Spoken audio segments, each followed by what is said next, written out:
Doctor Moumita Debnath, যাকে গতকাল থেকে আমরা যেটা পশ্চিমবঙ্গ তোলপাড় হচ্ছে যে আরজিকর মেডিকেল কলেজ হাসপাতালে যাকে নৃশংসভাবে ধর্ষণ করে খুন করেছেন কে বা কারা, যদিও একজন ধরা পড়েছেন, যদিও সেই ধরা পড়া ব্যক্তিকে নিয়েও প্রশ্ন উঠেছে আদৌ আসল অপরাধী আড়ালে হয়ে যাচ্ছেন কিনা। আজকে আরামবাগে, পশ্চিমবঙ্গের অন্যান্য জায়গার মতো আরামবাগেও আইএমের পক্ষ থেকে মোমবাতি মিছিল বের হয়ে আরামবাগ শহর পরিক্রমা করেছে এবং তারা প্রতিবাদ করছেন এবং আসল অপরাধীদের তারা ধরতে চাইছেন। এখানে দেখা যাচ্ছে আরজিকর মেডিকেল কলেজে কর্মরত মহিলা চিকিৎসককে ধর্ষণ করে খুনের বিচার চেয়েছেন আরামবাগ আইএমএ শাখা। এখানে অংশগ্রহণ করছেন ডক্টর অশোক নন্দীর নেতৃত্বে। এই মিছিলে আরামবাগ মেডিকেল কলেজ হাসপাতালের যারা ডাক্তারি পড়ুয়া তারাও অনেকে অংশগ্রহণ করেছেন এবং আপনারা দেখতেই পাচ্ছেন যে এই প্রতিবাদে সকলের হাতে মোমবাতি।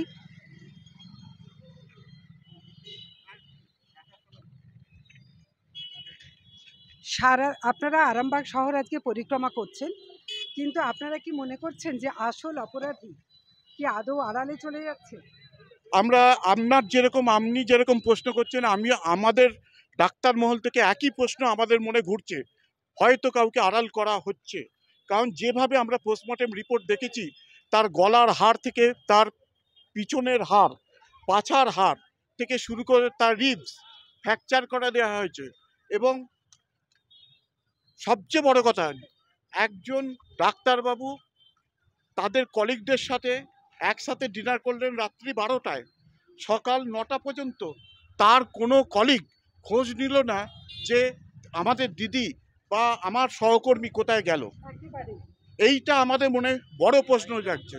তাই আমরা চাইছি স্বচ্ছভাবে তদন্ত হোক, যা হবে স্বচ্ছভাবে হোক, এবং প্রকৃত দোষীদের বের করা হোক, তাদের দৃষ্টান্তমূলক শাস্তি দেওয়া হোক।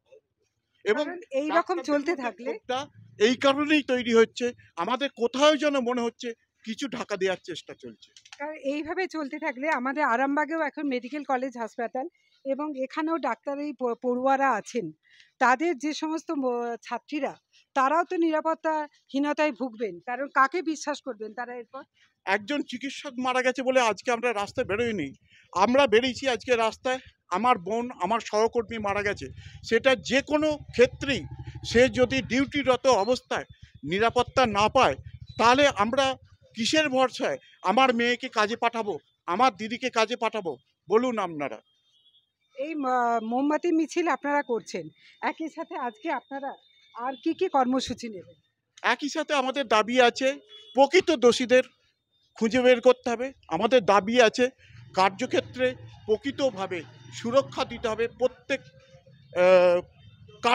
প্রত্যেকটা নারীকে, বিশেষ করে নারীকে, আমাদের বোনেকে, আমার দিদিকে সুরক্ষা দিতে হবে। শুধু বাংলায় নয়, সারা ভারতবর্ষ জুড়ে তাদের সুরক্ষা দিতে হবে। আজকে একটা খুব খারাপ লাগছে, ডক্টর অশোক নন্দী আজকে এইভাবে মোমবাতি মিছিলের নিয়ে প্রতিবাদ ধিক্কার মিছিল করছেন, বিচার চাইছেন। এই মিছিলে আমরা অসংখ্য ডাক্তারদের পার্টিসিপেট আশা করেছিলাম, কিন্তু সে অর্থে সাধারণ মানুষ গর্জে উঠলেও আপনাদের এই পায়ে পা মেলাতে কিন্তু আরামবাগ মেডিকেল কলেজ হাসপাতালে কোনো চিকিৎসককে সেভাবে দেখতে পাচ্ছি না। এটাও কি একটা দুর্ভাগ্য? না, আমাদের সাথে আছে, অনেকে ডিউটি করছে। দেখুন, আমরা কখনো চাই না যে মানুষের যে পরিষেবা সেটা কোনোভাবে, জনমানুষের যে পরিষেবা যেটা আমরা দিয়ে থাকি সেটা কোনোভাবে বিঘ্নিত হোক। আমরা প্রত্যেকেই বলেছি যে যার ডিউটি করে তারপরে আমাদের সাথে পারলে জয়েন করবেন। আর একটা আবেদন করেছি যে যদি কেউ মনে করেন তারা ঘরে বসে থেকে তারা সঠিক কাজ করছেন, তারা আসবেন না। সে আমার ঘরের মেয়ে হতে পারে, আপনার ঘরের মেয়ে হতে পারে। আজ ঘটনা একটা ঘটেছে, কাল আবার ঘটতে পারে। আমাদের কিন্তু পায়ে পা মিলিয়ে একটা সমাজে সুরক্ষা দেওয়ার জন্য আমাদের এটা করা উচিত বলে আমরা মনে করেছি। একেবারেই তাই। আমরা দেখতেই পাচ্ছি যে মোমবাতি নিয়ে এলাকার অনেকেই বেরিয়েছেন, অথচ দেখা যাচ্ছে যে সেভাবে সাধারণ মানুষের মধ্যেও গর্জে ওঠার যে মানসিকতা, সেই জায়গাটা আমরা কিন্তু এখানে লক্ষ্য করতে পারছি না। যে এখানে আরও বুদ্ধিজীবীকুল যারা আছেন, যারা নিজেদের বুদ্ধিজীবী বলতে খুব অহংকার বোধ করেন, অথচ সেই সমস্ত বুদ্ধিজীবীদের আমরা আশা করেছিলাম, যারা সাংস্কৃতিক কর্মী তাদেরকে আমরা আশা করেছিলাম যে তারা সকলেই এই ধিক্কার মিছিল, প্রতিবাদ মিছিল, বিক্ষোভ মিছিলে পা মেলাবেন। অথচ সে অর্থে তথাকথিত বুদ্ধিজীবী কুলকে আমরা এই মিছিলে সেভাবে দেখতে পাচ্ছি না। তাদের মানে এখানে বরাবরই লক্ষ্য করা যাচ্ছে, অন্তত বেশ কয়েক বছর ধরে বুদ্ধিজীবীরা যেন কোথায় তারা হারিয়ে যাচ্ছেন। তাই বুদ্ধিজীবীদেরকে যারা নামে বুদ্ধিজীবী, অন্তত তাদেরকে এই মুহূর্তে একটা আশা করেছিলাম যে তারা ব্যাপকভাবে আজকে অংশগ্রহণ করবেন, নিজেদেরকে গোপনে না রেখে, সেফটিতে না রেখে তারা আজকে ঝাঁপিয়ে পড়বেন। কিন্তু সেই অর্থে কোনো রকমভাবেই আমরা দেখতে পেলাম না যে সেভাবে কোনো বুদ্ধিজীবী মহলকে। এই মুহূর্তে মিছিল, মোমবাতি মিছিল প্রবেশ করছে আরামবাগ মহকুমা যে হাসপাতাল, তার অংশ পেরিয়ে আরামবাগ মেডিকেল কলেজ হাসপাতালের সামনেটায় এই মোমবাতি মিছিল গিয়ে শেষ হবে। আমরা এখানে ডক্টর সুব্রত ঘোষ এবং ডক্টর অশোক নন্দী তাদেরকেই দেখতে পেয়েছি। সুব্রতবাবু একটুখানি আজকে আপনারা আরামবাগ শহর পরিক্রমা করলেন, বারবার মনে হচ্ছে, যেটা অশোক নন্দী মহাশয়, ডক্টর অশোক নন্দী তিনিও বলছেন যে কোথাও কি একটা প্রকৃত দোষীদের আড়াল করার চেষ্টা হচ্ছে। কারণ আমরা চাই, এর বিচার চাই। যে বর্বরচিত আক্রমণ হয়েছে তার আমরা একটাই, উই ওয়ান্ট জাস্টিস। আমি এটুকুই লাস্ট কথা বলব। আরামবাগে মেডিকেল কলেজ হাসপাতালে মেয়েরা কি আদৌ সুরক্ষিত থাকবেন, এরপর ভাববেন? আমরা তো সবসময়, প্রিন্সিপাল তো বলছেন, সবসময় আমরা চেষ্টা করব আমরা যাতে ভালো থাকে, সেটা চেষ্টা উনি করবেন নিশ্চয়ই, কারণ প্রশাসনিক আধিকারিক যেহেতু উনি নিশ্চয়ই চেষ্টা করবেন। সুব্রতবাবুও জানালেন, ডক্টর সুব্রত ঘোষ তিনিও জানালেন যে তারা আপ্রাণ চেষ্টা করবেন। আমি এখানে বিশিষ্ট সঙ্গীত শিল্পী ধূর্যটি প্রসাদ মুখোপাধ্যায়, তাকে আমি পেয়েছি। এখানে যারা সাংস্কৃতিক কর্মী তথাকথিত, তাদের মধ্যে একমাত্র আমি দেখতে পাচ্ছি শুধুমাত্র ধূর্যটি প্রসাদ মুখোপাধ্যায়কেই, আর কাউকে আমি এই মিছিলে এখনও পর্যন্ত পা মেলাতে দেখলাম না। ধূর্যটিবাবু, আপনার কি মনে হয় যে কতটা সুরক্ষিত এখন এই রাজ্যে মেয়েরা, যেখানে যে ডাক্তার সুরক্ষিত নয়? একবারই সুরক্ষিত নয়। আমরা তো মনে করি আমরা মেয়েদের সুরক্ষা দিতে পারিনি বলেই তো আজ এই পরিস্থিতি। এটার মূলে কিন্তু আমরা, এবং আজকের যে গভর্নমেন্ট, আমার তার কাছে অনুরোধ বিশেষভাবে যে অন্তত মেয়েরা অন্তত সুরক্ষিত থাকুক, এইটুকু আমাদের অনুরোধ। পুলিশ মন্ত্রী তথা মুখ্যমন্ত্রী তিনি প্রথমে কিন্তু একটা শব্দও ব্যবহার করেননি, ছুটে আসেননি সে আরজি করে, যেটা আপামর পশ্চিমবঙ্গবাসীর সাধারণ মানুষের মধ্যে একটা প্রশ্নচিহ্ন এসেছে যে এই রকম বারবার ঘটনা ঘটছে পশ্চিমবঙ্গে, এবং সেই সমস্ত ঘটনা ঘটার সময় কিন্তু মুখ্যমন্ত্রীর যে কঠোর পদক্ষেপ বা উপস্থিতি সেভাবে নজরে আসে না। এটা কি আরও অপরাধীদেরকে মানে অপরাধ করে নিরাপদে বেরিয়ে যেতে সাহায্য করছে? আসলে মুখ্যমন্ত্রী আসেন না কি আসেন না ওটা বলছি না, মূল ব্যাপার এগুলো হচ্ছে তদন্তের বিষয়, এবং মুখ্যমন্ত্রী তদন্তের উপর জোর দিচ্ছেন, এবং তদন্তটা যদি স্বচ্ছ হয় তাহলেই কিন্তু সম্পূর্ণ হয় ব্যাপারটা। অনেকেই বলছেন সিভিক পুলিশ যিনি ধরা পড়েছেন তিনি কতটা অপরাধী সে বিষয়ে তদন্ত হবে, কিন্তু তার পাশাপাশি অনেকের ধারণা যে আসল অপরাধীরা হয়তো বা এই সুযোগে তারা বেঁচে যাচ্ছেন, হয়তো তাদেরকে কোথাও আড়াল করার চেষ্টা হচ্ছে। আপনার কি মনে হয়? না, আড়াল করার তো একটা চেষ্টা বরাবরই হয়, কারণ যারা এগুলো করে তারা কোনো না কোনো একটা সংস্থার সঙ্গে বা কোনো একটার সঙ্গে যুক্ত থাকে, এবং সেই যুক্ত থাকার ফলে তাদের যে পরিকাঠামো, তারা চেষ্টা করে যে ওদেরকে কিভাবে আড়াল করা যায়। কিন্তু এইখানে ব্যাপারটা হচ্ছে আদালত বলে একটা জায়গা আছে, এইখানেই আমরা সবসময় আবেদনটা করব, এছাড়া তো আমাদের কিছু করার নেই। সুতরাং আদালত যেদিকে এগোবে সেই দিকটাই আমরা দেখতে চাই, এবং চাইবো যে যাতে সুষ্ঠু একটা সুন্দর একটা পানিশমেন্ট হোক, এইটা আমরা চাই। অনেক ধন্যবাদ। আমরা এখানে পেয়েছি, এই মুহূর্তে দেখছি যে জমায়েত হয়েছেন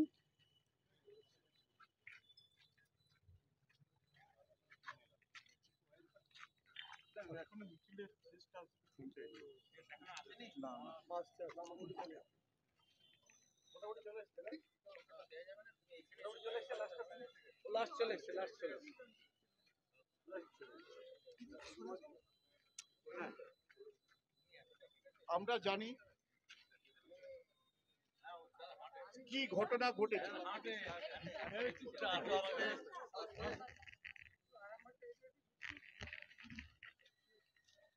যে ঘটনা ঘটেছে সেটা পাশবিক, নরকীয়, নিন্দার কোনো ভাষা নেই।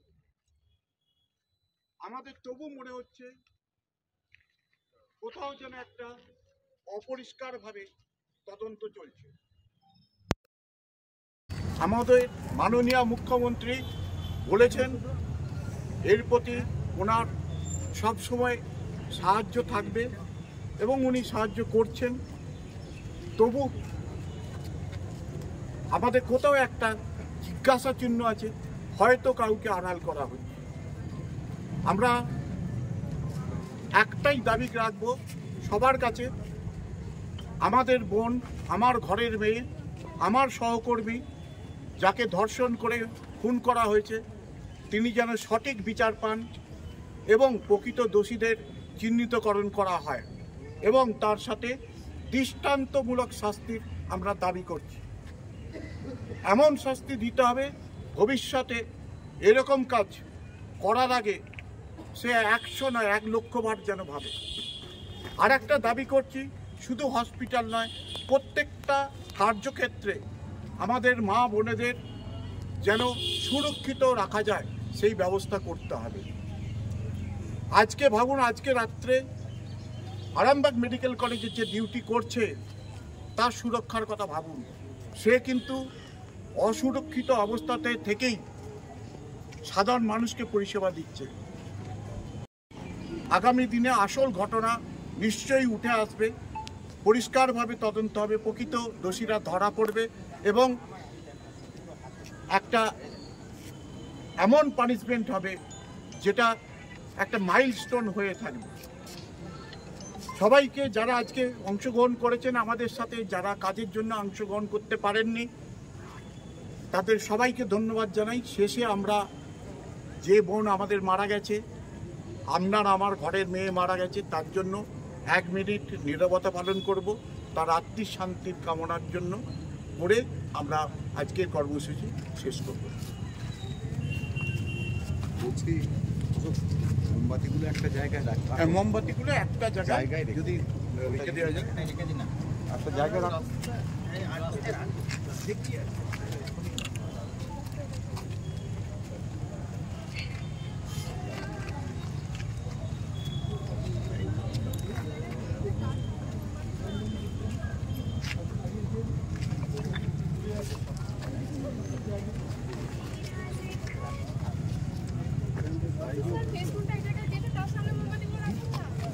না না, ফেস্টুনে যেন আগুনটা না লাগে।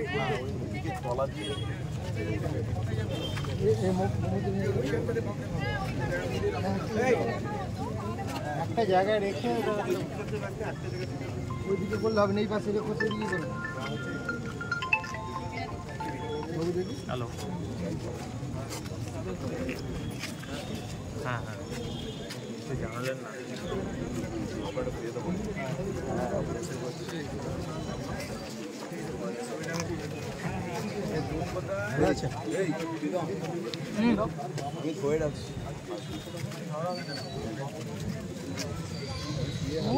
সব জায়গাতেই আছে, চাবি আমার নিবে যাবে।